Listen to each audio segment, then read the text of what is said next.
আল্লাহ রাব্বুল আলামিন পবিত্র কুরআনুল কারীমের ৭ নং সূরা সূরাতুল আ'রাফ এর ১১ নম্বর আয়াতে বলেন, বিসমিল্লাহির রহমানির রহিম। আল্লাহ রাব্বুল আলামিন বলছেন, ওয়ালাকাদ খালাকনাকুম সুম্মা সাওয়ারনাকুম সুম্মা কুলনা লিল মালাইকাতি ইসজুদু লিআদম ফাসাজাদু ইল্লা ইবলিস লাম ইয়াকুম মিনাস সাজিদিন।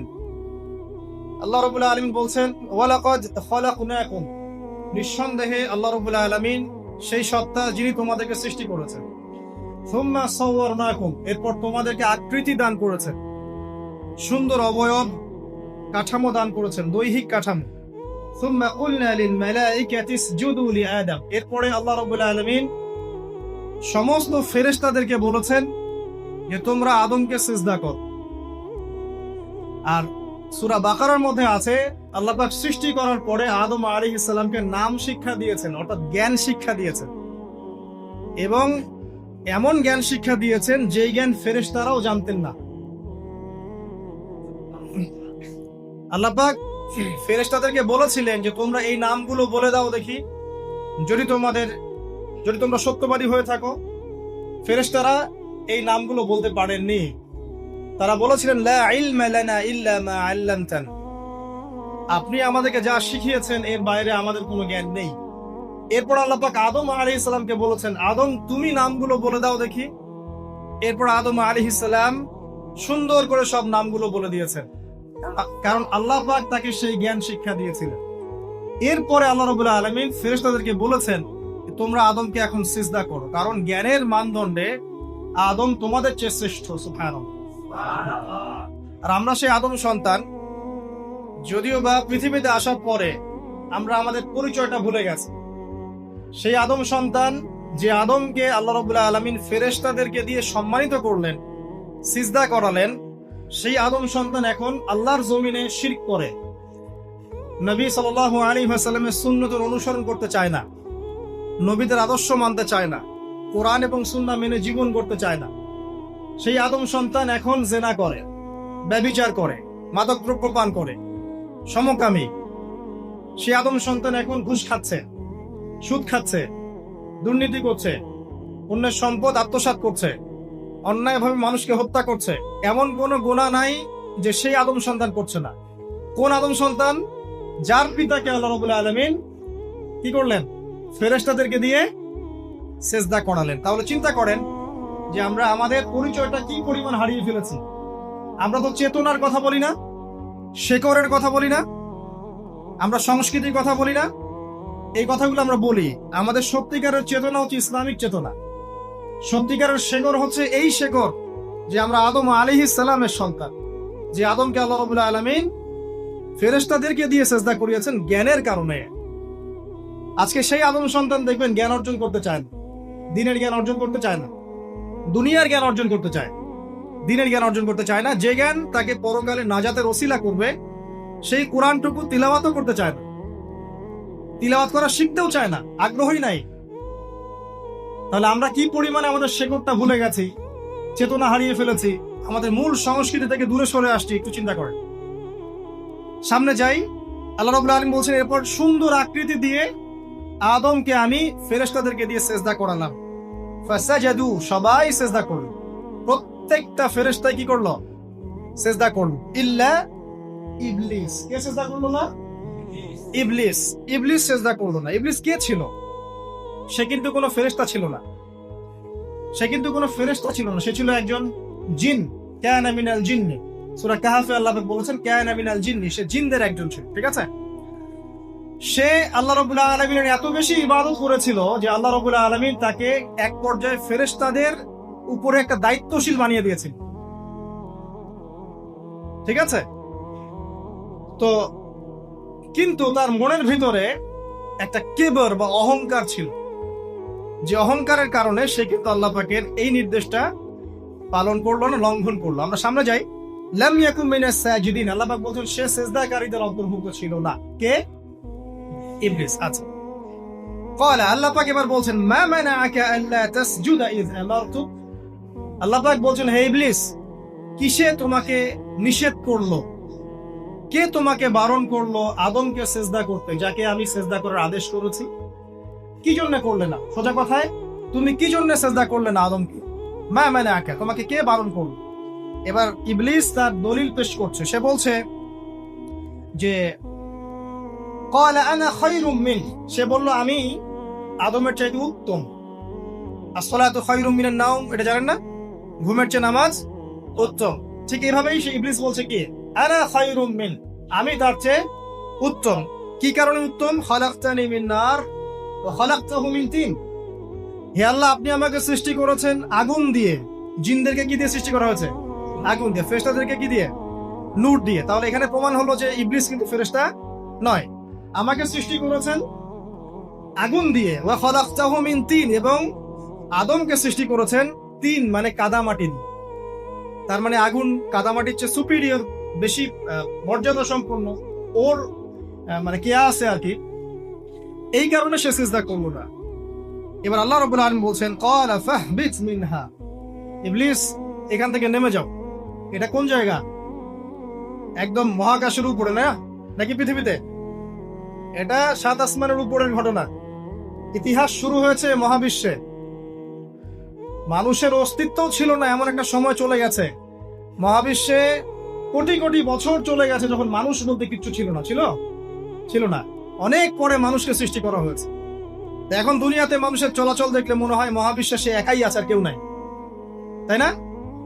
আচ্ছা, এটা দলিল কোরআনে আছে। সূরা দাহার 1 নম্বর আয়াত পড়ে দেখবেন, হাল আতা আলাল ইনসান হাইনুম মিনাদ দাহরি লাম ইয়াকুন শাইআম মাযকুরা। আল্লাহ পাক বলছেন মানুষের উপরে এমন সময় চলে গেছে যে মানুষ কোনো আলোচ্য বিষয় ছিল, উল্লেখযোগ্য কোনো বিষয় ছিল না। তো সভ্যতার শুরুর ঘটনা হচ্ছে এটা, মানে মানব সভ্যতার একদম শুরুর শেকড়ের ঘটনা হচ্ছে এটা। একদম শুরুর চেতনা, শুরুর সংস্কৃতি শুরু হচ্ছে এখানে। এবার ইবলিস বলছে আমি সিজদা করব না, বিকজ আমি তার চেয়ে সুপিরিয়র। আপনি তাকে সৃষ্টি করেছেন মাটি দিয়ে, আমাকে সৃষ্টি করেছেন আগুন দিয়ে, আমি তাকে সিজদা করব না। সে আল্লাহ পাকের আদেশ লঙ্ঘনই করলো না, বরং আল্লাহকে উল্টা একটা যুক্তি দেখালো যে আপনি ভুল, আমি ঠিক। নাউযুবিল্লাহ, আপনি আমাকে আদমকে সিজদা করতে বলছেন, এটাই ভুল, বরং উচিত হচ্ছে ও আমাকে সিজদা করবে। নাউযুবিল্লাহ। তো সে কিন্তু আবা ওয়াস্তাকবারা, সে উদ্ধত হলো এবং অহংকারও প্রদর্শন করলো। আল্লাহ পাক বলেন ক্বালা ফাহবিত মিনহা, এখন এখান থেকে নেমে যাও। এই জান্নাতি বলেন আর ওই ঊর্ধ্ব জগতই বলেন, সেখান থেকে তোমরা নেমে যাও, তুমি নেমে যাও। ফামা ইয়াকুনু লাকা আন তাতাকাব্বারা ফিহা, এখানে দাঁড়িয়ে তুমি অহংকার করবে এই অধিকার তোমাকে দেওয়া হয় নাই। সোজা কথা, আল্লাহ পাক বলছেন এখানে দাঁড়িয়ে তুমি অহংকার করবে এই অধিকার তোমাকে দেয়া হয়নি। আল্লাহ পাক অহংকারীকে পছন্দ করেন না। অহংকারীদেরকে আল্লাহ পাক কিয়ামতের মাঠে পিঁপড়ার মতো উঠাবেন। তাদের আকৃতি মানুষের সমানও হবে না, ছোট ছোট কালো পিঁপড়ার মতো হবে, এবং অন্ধকার ওদেরকে ঢেকে নিবে। তো আমাদের মনে যাদের অহংকার আছে, আল্লাহর রাস্তা অহংকার ছেড়ে দেই। অহংকার ইলমেরও থাকতে পারে। একজনের অনেক বড় ইলমি ডিগ্রি সার্টিফিকেট আছে, অমুক ফারেক তমুক ফারেক, অমুক মুহাদ্দিস অমুক মুফাসসির, ডাবল ডিগ্রি, এটার অহংকার থাকতে পারে। ঠিক আছে? আবার অনেকের টাকা পয়সার অহংকার থাকে, অনেকের ক্ষমতার অহংকার থাকে, আবার এখনকার মেয়েদের সৌন্দর্যের অহংকার থাকে, থাকে না? এক এক মানুষের এক একটা অহংকার। অহংকারের ডেফিনেশনটা কি? একজন সাহাবী নবী সাল্লাল্লাহু আলাইহি ওয়াসাল্লামকে বলছেন, ইয়া রাসূলুল্লাহ, আমি পছন্দ করি আমার গায়ের পোশাকটা সুন্দর হোক, আমার জুতা সুন্দর হোক, ঠিক আছে, আমার সুগন্ধি ভালো হোক, দামি হোক। এটা কি অহংকারের পরিচয়? নবী সাল্লাল্লাহু আলাইহি ওয়াসাল্লাম বলছেন না, এটা অহংকারের পরিচয় নয়। বরং অহংকারের পরিচয় হচ্ছে অন্য মানুষকে তুচ্ছ তাচ্ছিল্য করা, এক, আর দুই হচ্ছে সত্যকে প্রত্যাখ্যান করা। মনে থাকবে অহংকারের সংজ্ঞা কি? এক, অন্য মানুষকে তুচ্ছ তাচ্ছিল্য করা, আর দুই, সত্যকে প্রত্যাখ্যান করা। এখন সত্য কি?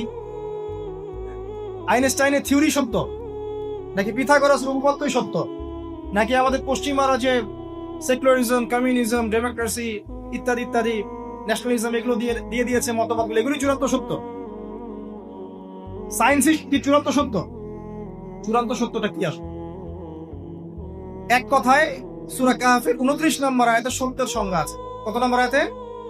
সূরা কাহফের 29 নম্বর আয়াতে আল্লাহ পাক বলেন ওয়াকুলিল হাক্কু মির রাব্বিকুম, হে নবী আপনি বলে দিন সত্য সেটাই, ন্যায় অন্যায়ের চূড়ান্ত মানদণ্ড সেটাই, হক বাতিলের চূড়ান্ত মানদণ্ড সেটাই। কোনটা? যেটা তোমার রবের পক্ষ থেকে নাজিল হচ্ছে। আমাকে বলেন যে রবের পক্ষ থেকে কি নাজিল হচ্ছে? একসময় তাওরাত নাজিল হয়েছিল না, ওটাই হক ছিল। ওই সময় কি ছিল? সেটাই হক ছিল। জাবুর ওই সময়ের কি ছিল? হক। ইনজিল ওই সময়ের হক ছিল। এখন কি আছে আমাদের কাছে? কোরআন এবং এর ব্যাখ্যা হচ্ছে হাদিস। কিয়ামত পর্যন্ত কি অন্য কোনো শরীয়ত আসবে? অন্য কোনো নবী আসবে? কেউ যদি বলে যে অমুকে নবী হবে, সে কি মুসলিম না কাফের? তাহলে কোনো সন্দেহ আছে? যদি কেউ দাবি করে যে মুহাম্মদ সাল্লাল্লাহু আলাইহি ওয়াসাল্লাম শেষ নবী নন, আরো নবী আসতে পারে, নাউজুবিল্লাহ, এবং এই কুফরি আকীদায় বিশ্বাসীকে কেউ যদি কাফের মনে না করে, সেও কাফের হয়ে যেতে পারে। বুঝতে পারছেন? আসেন, তো অহংকারের সংজ্ঞাটা আমরা জেনে নিলাম যে সত্যকে প্রত্যাখ্যান করা, আল্লাহর ওহীকে প্রত্যাখ্যান করা, মানে কোরআন এবং সুন্নাহ থেকে সরে আসা, এটাকে মিথ্যা মনে করা, বা অন্য কোনো মতবাদকে কোরআন সুন্নাহর সমকক্ষ মনে করলেও কুফরি হয়ে যাবে। এরকম মনে করে অন্য একটা মতদর্শ, একটা দর্শন, একটা ফিলোসফিক্যাল থট বা একটা স্কুল অফ থট কোরআন সুন্নাহর চেয়ে ভালো নয় কিন্তু কোরআন সুন্নাহর সমমানের, এটাও যদি কেউ মনে করে, কাফের। কথা কি বুঝতে পারছেন? এটা হচ্ছে অ্যাবসলিউট ট্রুথ, মানে এটা সত্যের একদম সর্বোচ্চ স্টেজ, এর উপরে আর কিছু নাই। ভুলে গেছিলেন ভাই? আচ্ছা, এবার আসেন, আমরা অহংকারের সংজ্ঞা জানলাম, সত্যের সংজ্ঞাও জানলাম। এখানে ইবলিস কি করছে? সে অহংকার প্রদর্শন করছে। সে আল্লাহকে বলছে আপনি ভুল, আমি ঠিক। আদমকে সে তুচ্ছ তাচ্ছিল্য করলো এবং সত্যকে প্রত্যাখ্যান করলো, দুটোই কিন্তু ইবলিস করলো এখানে। আসেন, আল্লাহ পাক বলছেন ফাখরুজ, এখান থেকে বের হয়ে যাও হতভাগ। ফাখরুজ মানে উখরুজ মানে বের হও, অতএব ফাখরুজ, এখান থেকে বের হয়ে যাও। ইন্নাকা মিনাস সাগিরিন, তোমার অহংকার করার কোনো সুযোগ নেই এখানে, তুমি তো ছোট পুত্র। ইন্নাকা মিনাস সাগিরিন, সাগির মানে কি? তুমি এখান থেকে, তুমি বের হয়ে যাও এখান থেকে, তুমি একজন ক্ষুদ্র সত্তা, তোমার এখানে অহংকার করার কিছু নাই। কলা, এবার ইবলিস বলছে, এই জায়গাগুলো খুব ভালো করে শোনেন, আমাদের লেকচারের আসল জায়গায় কিন্তু যাবে। যদি আড়াইটা পর্যন্ত লেকচার দিয়ে কোনো সমস্যা আছে? আচ্ছা, তাহলে বসে থাকে, খাওয়া দাওয়া করে আসছেন তো? আচ্ছা, কলা, এবার ইবলিস বলছে আনজিরনি, শোনেন, ইবলিস বলছে আনজিরনি, হে আল্লাহ আমাকে অবকাশ দিন। কি বলছে? আমাকে অবকাশ দিন। ইলা ইয়াউমি ইউবআসুন, যেই দিন আপনি কিয়ামত ঘটাবেন, যেদিন সবাইকে পুনরুত্থিত করবেন, ওই দিন পর্যন্ত আমাকে অবকাশ দিন। সূরা বাকারায় আছে, অন্য সূরায় আছে, রব্বি আনজিরনি ইলা ইয়াউমি ইউবআসুন। ইবলিস বলছে হে আমার রব। কি বলছে ইবলিস? হে আমার রব। ইবলিস কি তাহলে আস্তিক না নাস্তিক? কথা বলেন, ইবলিস কি আস্তিক না নাস্তিক? আস্তিক। ইবলিস বলছে যে ইয়া রব্বি, রব্বি হে আমার রব, হে আমার প্রতিপালক। আল্লাহকে ইবলিস বলছে হে আমার প্রতিপালক, আনজিরনি আমাকে অবকাশ দিন, ইলা ইয়াউমি ইউবআসুন, কিয়ামত দিবস পর্যন্ত, বা যেদিন আপনি পুরো মানব জাতিকে উঠাবেন কবর থেকে, আবার ওই দিন পর্যন্ত আমাকে অবকাশ দিন। তার মানে কিয়ামত যে হবে এটা নতুন করে লেখা হয় নাই, সভ্যতায় হিস্ট্রির শুরু থেকেই কিয়ামত ছিল। কথা বুঝতে পারছেন? ফেরেশতারাও জানতেন যে একদিন মহাবিশ্ব ধ্বংস হয়ে যাবে। যখন পৃথিবীতে মানুষকে পাঠানো হয়নি তার আগেই ফেরেশতারা জানতেন, আল্লাহ পাকের ইলমে ছিল এবং তিনি এটা ফয়সালা করে দিয়েছিলেন যে একদিন এই পুরো মহাবিশ্বই ধ্বংস হয়ে যাবে। ইবলিস আগে থেকে জানতো যে কিয়ামত হবে, এই জন্য সে বলছে আমাকে কিয়ামত পর্যন্ত অবকাশ দিন। আল্লাহ পাক এবার কি বলছেন দেখেন, ইবলিস আল্লাহর কাছে চাইলো, আল্লাহ পাক তাও তাকে ফেরত দিলেন না। আর আমরা আল্লাহর কাছে চাইতে এখন হতাশা হয়ে যায় না, দোয়া করতে থাকি আর বলি যে আমার দোয়া তো কবুল হচ্ছে না।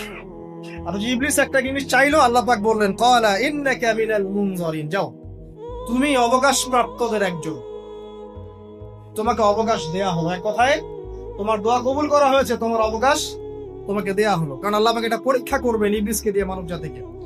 ক্বালা, এবার ইবলিসের চ্যালেঞ্জ শোনেন, এটাই আমাদের আজকের লেকচারের মূল পয়েন্ট। এই জায়গা থেকে ইবলিস চ্যালেঞ্জ করছে। কি চ্যালেঞ্জ করছে? ফাবিমা আগওয়াইতানি, হে আল্লাহ আপনি যে কারণে আমাকে বিচ্যুত করলেন, আমি আমার যে কৃতকর্মের কারণে আপনার রহমত থেকে বঞ্চিত হয়ে গেলাম, ঠিক আছে, লাআকুদান্না লাহুম সিরাতাকাল মুস্তাকিম, আমি সেই আদমের এবং আদমের সন্তানের সরল পথে ওত পেতে বসে থাকব। কথাটা ভালো করে বোঝেন। ইবলিস চ্যালেঞ্জ করলো কাকে? আল্লাহকে। যে কারণে আল্লাহ আপনি আমাকে বহিষ্কার করলেন, এখন আমি কি করব? আমি এই আদম সন্তানের সরল পথে, আপনাকে পাওয়ার এই পথের আনাচে কানাচে আমি ওত পেতে বসে থাকব। কি জন্য বসে থাকবো? যাতে করে আমি আদম সন্তানকে বিচ্যুত করতে পারি। শুধু তাই নয়, সে আরো বলছে সুম্মা লাআতিয়ান্নাহুম, আমি শুধু বসেই থাকবো না, আমি আদম সন্তানের কাছে আসব। মিন বাইনি আইদিহিম, তার সামন থেকে আসব। ওয়া মিন খালফিহিম, আদম সন্তানের পিছন থেকে আসব। ওয়া আন আইমানিহিম, তার ডান দিক থেকে আসব। ওয়া আন শামাইলিহিম, তার বাম দিক থেকে আসব। ওয়ালা তাজিদু আকসারাহুম শাকিরিন, আল্লাহ পাক আপনি তাদের বেশিরভাগকেই শুকরগুজার পাবেন না। কথা কি ক্লিয়ার না? কোন সমস্যা? ইবলিস কি চ্যালেঞ্জ করলো? আমি শুধু বসেই থাকবো না, ডান দিক থেকে আসবো, বাম দিক থেকে আসবো, সামন থেকে আসবো, পিছন থেকে আসবো, আমি আদম সন্তানকে পথভ্রষ্ট করেই ছাড়বো। আপনি আদম সন্তানের বেশিরভাগকে পথভ্রষ্ট পাবেন।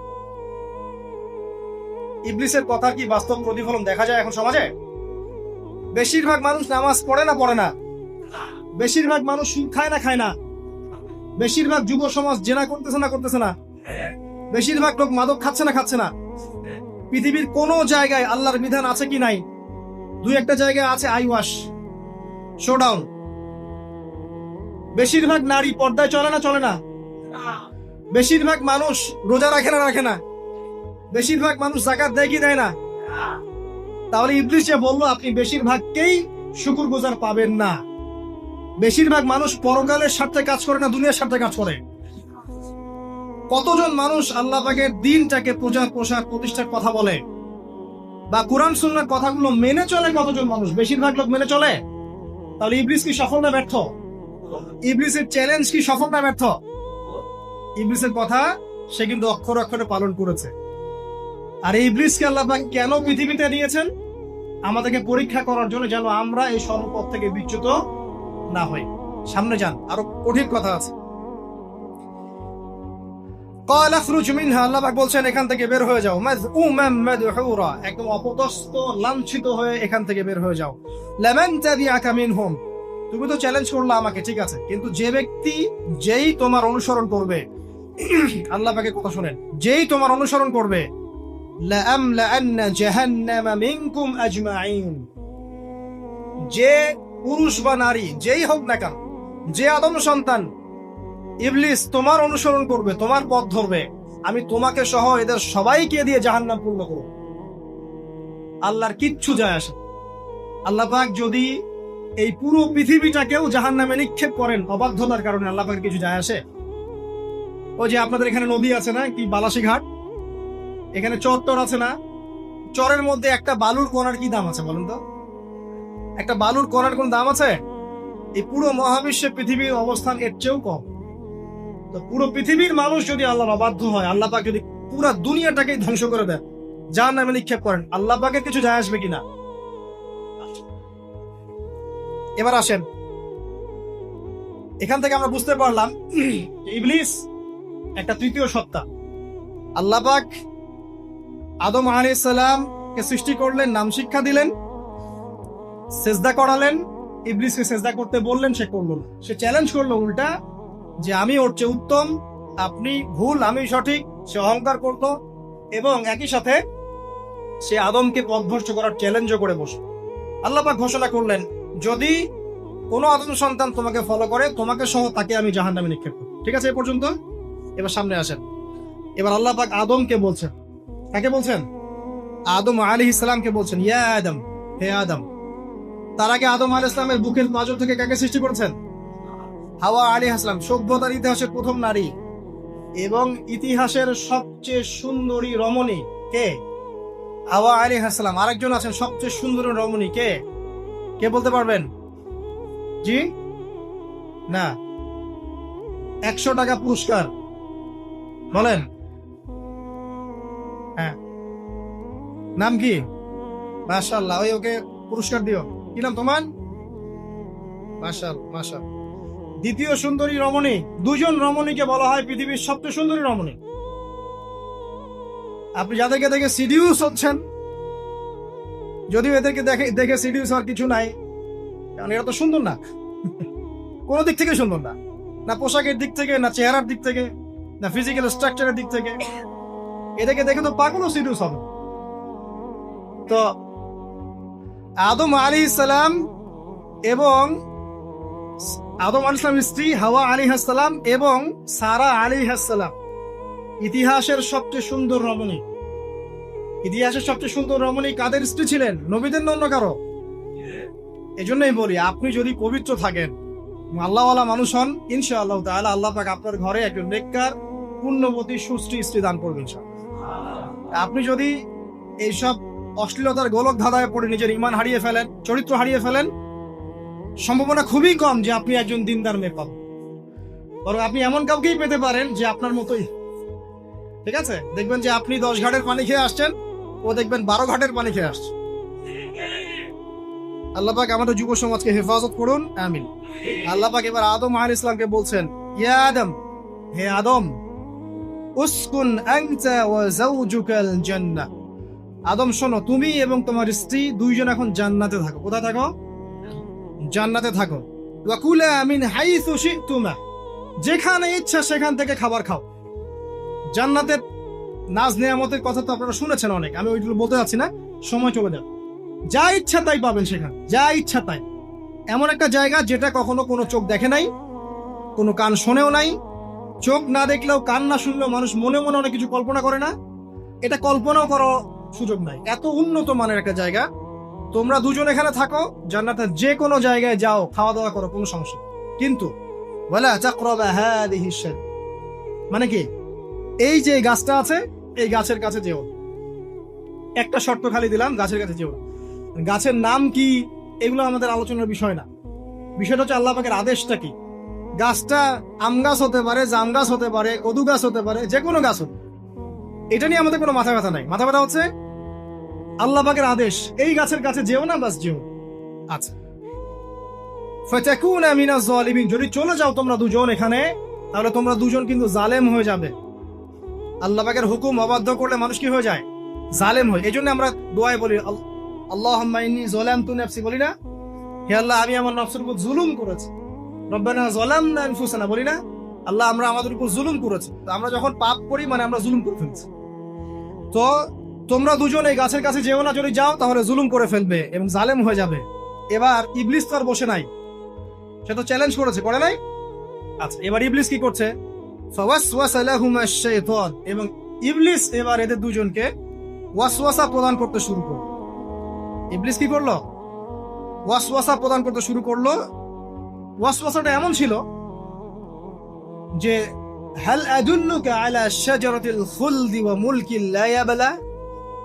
ইবলিস এসে আদম এবং হাওয়া আলাইহিমা সালাম তাদেরকে উস্কে দিতে লাগলো যে, আমি কি তোমাদেরকে এমন কোন গাছের কথা বলবো যেই গাছের ফল খেলে তোমরা চিরস্থায়ী হয়ে যাবে, কখনো মরবে না, এবং এমন রাজত্ব পাবে যে রাজত্বের কোনো ক্ষয় নাই। ইবলিসের টোপটা কি দেখলেন? চিরস্থায়িত্বের টোপ এবং কিসের টোপ? রাজত্বের টোপ। এটা সূরা তহার মধ্যে আছে। অন্য সূরায় আছে যে, আমি কি বলে দিব এমন গাছের কথা যেই গাছের ফল খেলে তোমরা ফেরেশতা হয়ে যাবে, কখনো মরবে না। তাহলে চিরস্থায়িত্বের টোপ এবং এই যে কিসের রাজত্বের এই যে টোপ, এই দুইটা হচ্ছে মানুষকে আল্লাহর পথ থেকে ডিসিভ করার একটা মানদণ্ড। কথা বুঝতে পারছেন? এই পৃথিবীতে যত মানুষ পথভ্রষ্ট হয়ে গেছে, তার জন্য হয়েছে অনেকেই, আর অনেকে চিরস্থায়িত্বের জন্য হয়েছে। ফেরাউন নমরুদ চিরস্থায়িত্বের লোভে পড়ে পথভ্রষ্ট হয়নি? আর ওই সময় থেকে শুরু করে এখনকার বিশ্বে যারা ক্ষমতাধর, এরা কি ক্ষমতার দাপটে পথভ্রষ্ট হচ্ছে না? এই দুটো হচ্ছে মানুষকে পথভ্রষ্ট করার মাধ্যম। ইবলিস খুব ভালো করেই জানতো। একটা কথা বলি নাই, যখন আদম আলাইহিস সালামকে তৈরি করে রাখা হয়েছে, সৃষ্টি করে রাখা হয়েছে, ইবলিস এর চারপাশে রাউন্ড দিচ্ছিল, তাওয়াফ করছিল, তাওয়াফ। এবং মানব শরীরের এবং মানব মস্তিষ্কের, মননের দুর্বল পয়েন্টগুলো সে ফাইন্ড আউট করছিল। কারণ সে কিন্তু অনেক জ্ঞানী ছিল, সে কিন্তু প্রচন্ড জ্ঞানী ছিল।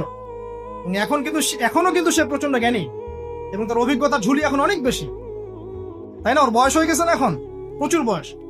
তো তাওয়াফ করে করে সে মানুষের দুর্বল জায়গাগুলো ফাইন্ড আউট করেছে। একটা হচ্ছে পেট, একটা প্রবৃত্তি, একটা হচ্ছে নারীর প্রতি আসক্তি, ঠিক আছে, একটা ক্ষমতার লোভ, একটা চিরস্থায়িত্বের লোভ। এগুলো হচ্ছে মানুষের দুর্বল জায়গা। ইবলিস এগুলো ফাইন্ড আউট করে ওইভাবে চাল দিয়েছে। কথা বুঝতে পারছেন? একটু খেয়াল করে দেখেন, এখনকার বিশ্বে যত অন্যায় হচ্ছে, ম্যাক্সিমাম পাপ হচ্ছে পেটের কারণে। পেট।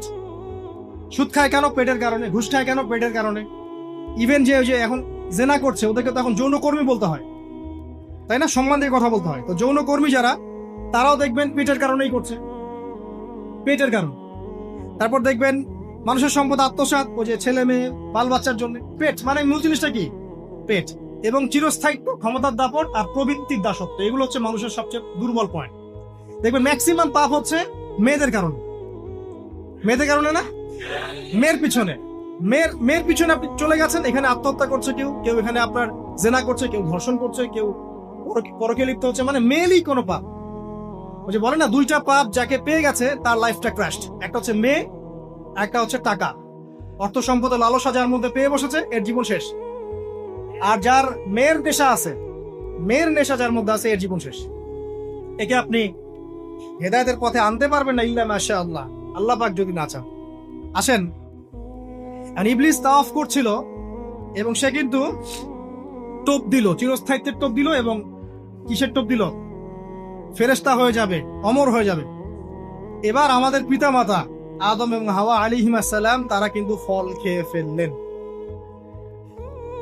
আর এটা এমন নয় একবার ওয়াসওয়াসা দিয়েছে বাস খেয়ে ফেলেছেন, এমন নয়। কন্টিনিউয়াসলি সেই কাজটা করেছে। একটা মানুষ যখন জেনা করে, ইবলিস কি একবার এসে বললেই কেউ জেনা করে ফেলে? আস্তে আস্তে কিন্তু মানুষ জেনার পথে যায়।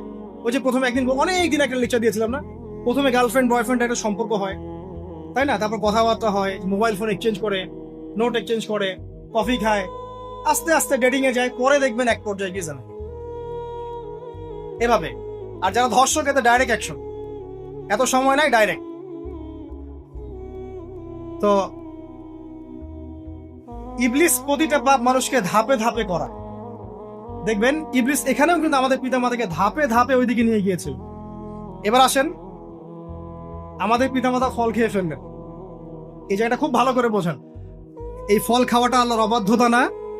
আল্লাহ পাক বলেছিলেন না যে জালেম হয়ে যাবে, আল্লাহ পাকের অবাধ্য হলেন।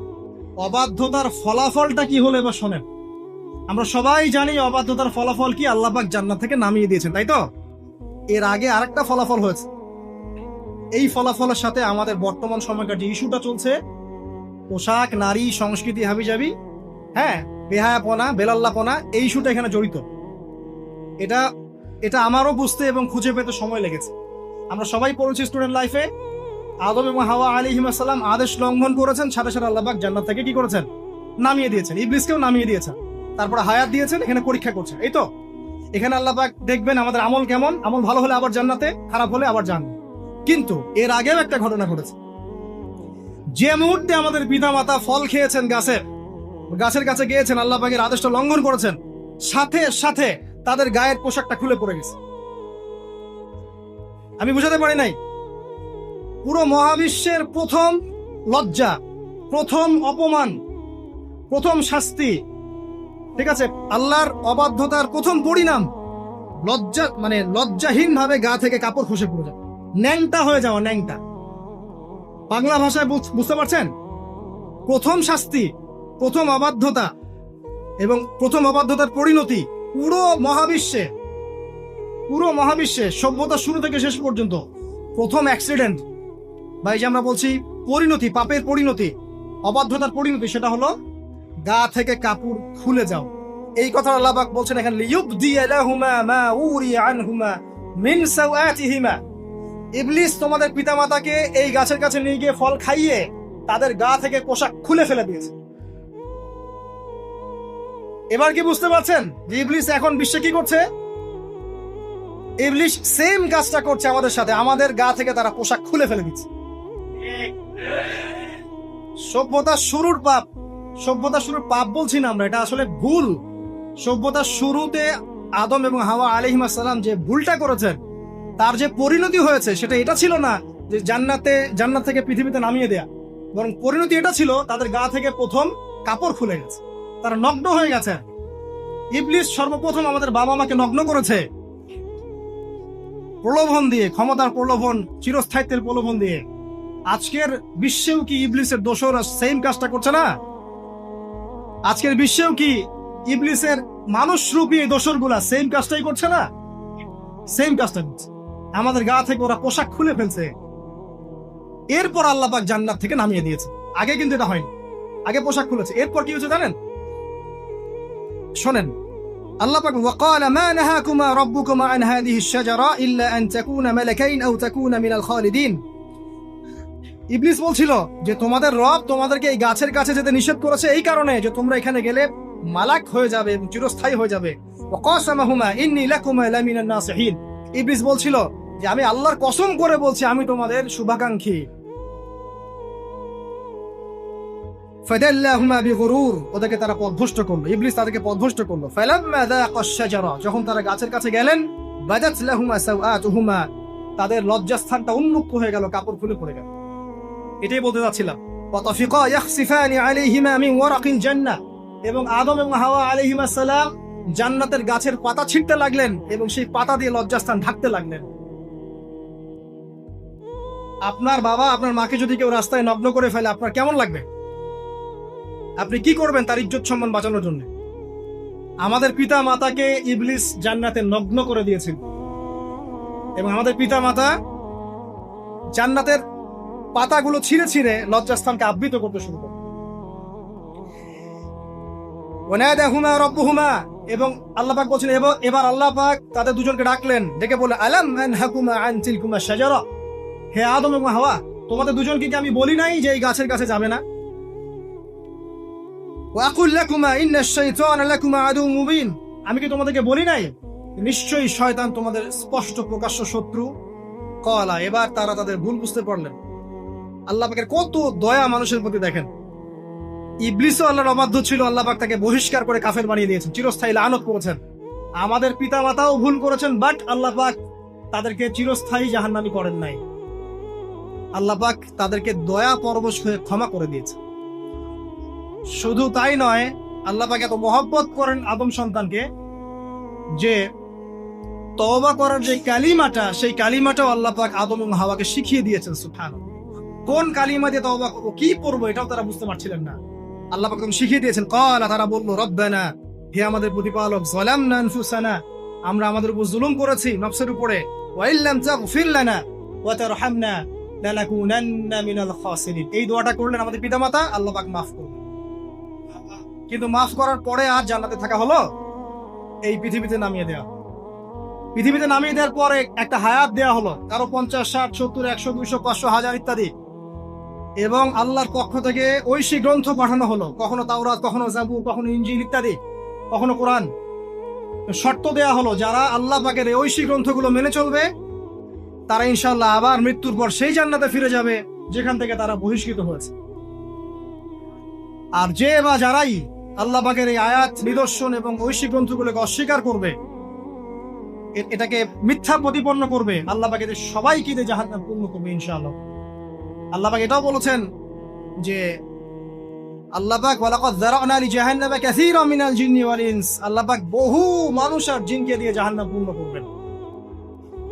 কারণ এই দুই জাতিকে পাঠানো হয়েছিল পৃথিবীতে শুধু আল্লাহর ইবাদত করার জন্য। ওমা খালাকুল জিন্না ওয়াল ইনসা ইল্লা লিয়াবুদুন, এরা সেটা করে নাই। এই কারণে আল্লাহ পাক হাদিসের মধ্যে জানিয়েছেন প্রতি 1099 জন মানুষকে আল্লাহ পাক জাহান্নামে পাঠিয়ে দিবেন, তবে বেশিরভাগ জান্নাতি হবে এই উম্মতে মুহাম্মাদের মধ্যে। এবার শোনেন,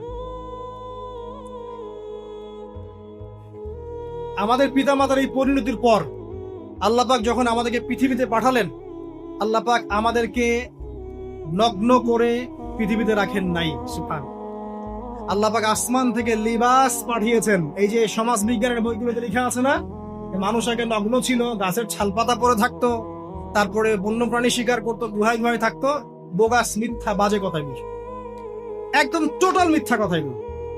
আল্লাহ রাব্বুল আলামিন সভ্যতা শুরু করেছেন নবী দ্বারা, সভ্যতা শেষও করবেন নবী দ্বারা। প্রত্যেক যুগে যুগে সভ্যতার ধারক এবং বাহক ছিলেন নবীগণ। আর আদম আলাইহিস সালাম পৃথিবীতে আসার পর নগ্ন হয়ে থাকেন নাই, আল্লাহ পাক আসমান থেকে লেবাস পাঠিয়েছিলেন। সুবহানাল্লাহ, আল্লাহ পাক আমাদেরকে নগ্ন করে রাখেন নাই। এবার দেখেন আল্লাহ পাক কি বলছেন, ইয়া বানি আদম, আচ্ছা আসেন, ইয়া বানি আদম, হে বনু আদম, কাদেরকে বলছেন? আমাদেরকে। কদ আনজালনা আলাইকুম লিবাসান ইউআরি সাওআতিকুম ওয়া রিশা, হে বনু আদম, আমি তোমাদেরকে নগ্ন ছেড়ে দিচ্ছি না, আমি তোমাদের জন্য লেবাস আর পোশাক পাঠাচ্ছি, যেই পোশাক দিয়ে তোমরা তোমাদের লজ্জাস্থানকে আবৃত করবে এবং সৌন্দর্য বর্ধন করবে। এটা করছি না আমরা এখন? আচ্ছা, ওয়া লিবাসুত তাকওয়া যালিকা খায়র, আর তাকওয়ার লেবাস, তাকওয়ার পোশাকটা হচ্ছে সবচেয়ে উত্তম। যেমন দেখেন আমাদের সতর কি এই নাভির উপর থেকে হাঁটুর নিচ পর্যন্ত না, তাই বলি কি আমরা সবাই এভাবেই ঘুরি? এটা সর্বনিম্ন একটা স্কেল, তাই না? এর উপর আপনি জুব্বা পরছেন, পাগড়ি পরছেন, টুপি পরছেন, বা আপনি হয়তো আরো ঢিলাঢালা কোনো পোশাক পরছেন, এই পোশাকটাকে বলা হচ্ছে তাকওয়ার পোশাক। ওয়া লিবাসুত তাকওয়া যালিকা খায়র, এটা আরো উত্তম। একজন মেয়ে, অনেক আলেম বলছেন যে চোখ, এই চোখটুকু ঢেকে বের করে দেখা যাবে, বলছে না? অনেকে বলেছেন কিনা? কিন্তু এটাও যদি কেউ সামনে জিলবাব দিয়ে ঢেকে রাখে তাহলে কি উত্তম নয়? পর্দার ক্ষেত্রে উত্তম নয়? লিবাসুত তাকওয়া যালিকা খায়র, তাকওয়ার যে পোশাক সেটা আরো উত্তম।